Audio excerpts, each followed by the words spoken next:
नमस्कार, मैं हूं जायरा। टोटल न्यूज देख रहे हैं आप। शुरुआत करेंगे छत्तीसगढ़ एक्सप्रेस की। मुख्यमंत्री भूपेश बघेल सद्गुरु कबीर स्मृति महोत्सव में शामिल हुए और इस दौरान भूपेश बघेल ने कहा कि लोगों के दिलों में संत कबीर बसे हैं। छत्तीसगढ़ के कण कण में संत कबीर की वाणी बसती है। वहीं उन्होंने कबीर आश्रमों जिन्हें अब तक अनुदान प्राप्त नहीं हुआ है उनको 5-5 लाख रुपए प्रदान करने की घोषणा भी की। मुख्यमंत्री ने कहा कि दुनिया भर में सबसे ज्यादा साधु संत भारत देश में अवतरित हुए हैं। समाज में साधु संत वर्तमान समस्याओं को हल करने और उसके उत्तर देने वाले होते हैं। अलग अलग संत के विचार भिन्न होते हैं। जब कोई व्यक्ति मन से बीमार हो जाए तो उसका समाधान साधु संत गुरु करते हैं।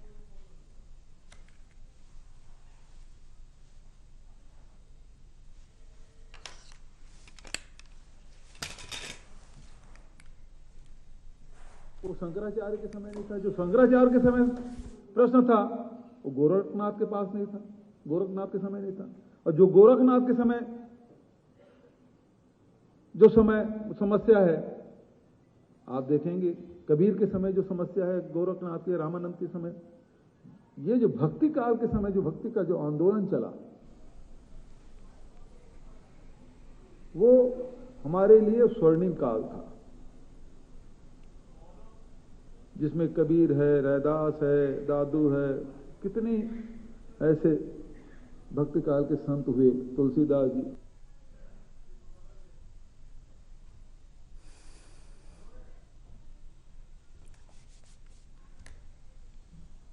सीएम बघेल महोत्सव में शामिल हुए। कण कण में बसी है संत कबीर की वाणी, ये कहा उन्होंने यहां पहुंचकर। मुख्यमंत्री भूपेश बघेल सद्गुरु कबीर स्मृति महोत्सव में शामिल हुए। इस दौरान भूपेश बघेल ने कहा कि लोगों के दिलों में संत कबीर बसे हैं। छत्तीसगढ़ के कण कण में संत कबीर की वाणी बसती है। वहीं उन्होंने कबीर आश्रमों जिन्हें अब तक अनुदान प्राप्त नहीं हुआ है उनको 5-5 लाख रुपए प्रदान करने की घोषणा की। मुख्यमंत्री ने कहा कि दुनिया भर में सबसे ज्यादा साधु संत भारत देश में अवतरित हुए हैं। समाज में साधु संत वर्तमान समस्याओं को हल करने और उसके उत्तर देने वाले होते हैं। अलग अलग संत के विचार भिन्न होते हैं। जब कोई व्यक्ति मन से बीमार हो जाए और उसका समाधान साधु संत गुरु करते हैं। तो सीएम बघेल इस महोत्सव में पहुंचे और यहां पर उन्होंने अपनी बात रखी। खासी तैयारियां उनके आगमन को लेकर यहां पर हुई थी।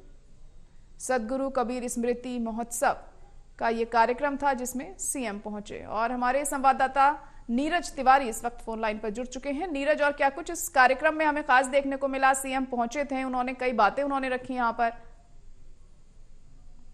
मैं बता दूं, सीएम भूपेश बघेल कबीर स्मृति पर आयोजित समारोह में पहुंचे थे और वहां पर उन्होंने कबीरदास जी की जीवनी पर प्रकाश डाला और इसके साथ ही उनकी रचनाओं को लेकर के उन्होंने कहा। और उनका जो मुख्य फोकस था सीएम का, वो यही था कि उनकी जो रचनाएं हैं वो ज्यादा से ज्यादा जो है पठनीय होनी चाहिए और ज्यादा से ज्यादा उसका प्रचार प्रसार होना चाहिए, जिस कबीरदास जी की लेखनी हर व्यक्ति तक पहुंच सके। जायरा जी, और कौन कौन पहुंचा था इस महोत्सव में और कार्यक्रम के दौरान क्या कुछ खास देखने को मिला?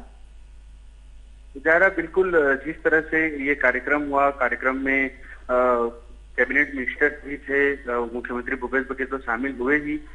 इसके अलावा कबीर शोध पीठ के अध्यक्ष इसमें शामिल हुए और इस पूरे कार्यक्रम का जो मुख्य उद्देश्य था वो यही था कि कबीरदास जी की जो रचनाएं हैं उसको किस तरह से व्यापक प्रचार प्रसार करके ज्यादा से ज्यादा जो है जनता के बीच लाया जा सके और उनकी रचनाएं जो उन्होंने लिखी है उसका जो है प्रस्तुतिकरण है वो हो सके। जी जा रहा।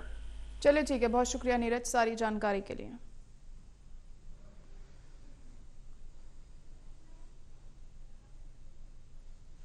वहीं राष्ट्रीय प्रौद्योगिकी संस्थान रायपुर में भारत सरकार के कार्यक्रम एक भारत श्रेष्ठ भारत युवा संगम के दूसरे चरण का शुभारंभ किया गया। एक भारत श्रेष्ठ भारत युवा संगम के विचार की परिकल्पना प्रधानमंत्री नरेंद्र मोदी ने की थी।